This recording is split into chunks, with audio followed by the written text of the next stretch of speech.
Really.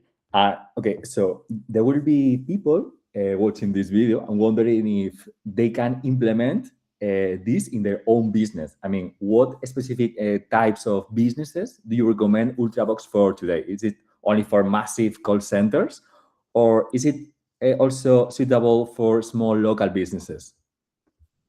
Yeah, I think it's a good question. I think that I think right now our customers range everywhere from like very, very small businesses, startups that are just getting started, to like very scaled multinational companies. And so I do think that we are probably slightly more technical oriented than, let's say, a Vapi or a retail.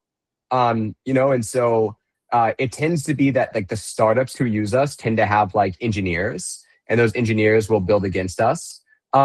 We're not as much designed, I would say, for like the, if I'm just like a sole proprietor and I run like a 1 or 2 person company and I want to build a phone agent to answer the phone call, like we ourselves, like you could maybe do it, but you have to be a little bit technical to kind of put all the pieces together.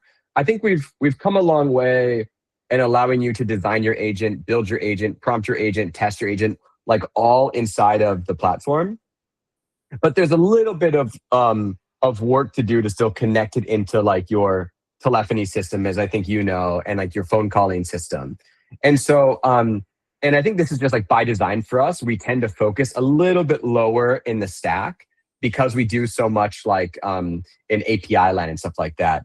But that said, like we have customers who, even though I tell them, hey, we're going to be a little bit complicated, they go for it anyway because I think they really like the end experience. And so, yeah, that's kind of my answer. But you can also use Ultravox, let's say, inside of LiveKit agents. You can use Ultravox inside of Pipecat.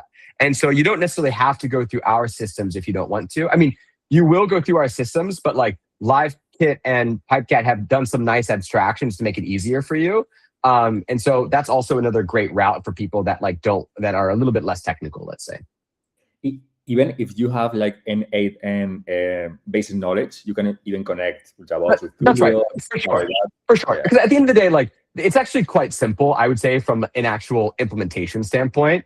Like you create a request to create a call, like, then we handle all the complexity of actually creating the call, mapping it, keeping it fast. We do all of that. All you have to do is basically say, hey, create the call, and then pass it to Twilio, for example, or pass it to your carrier of choice. So it's not bad at all. It's just like it requires that little bit of an innate in step. Correct.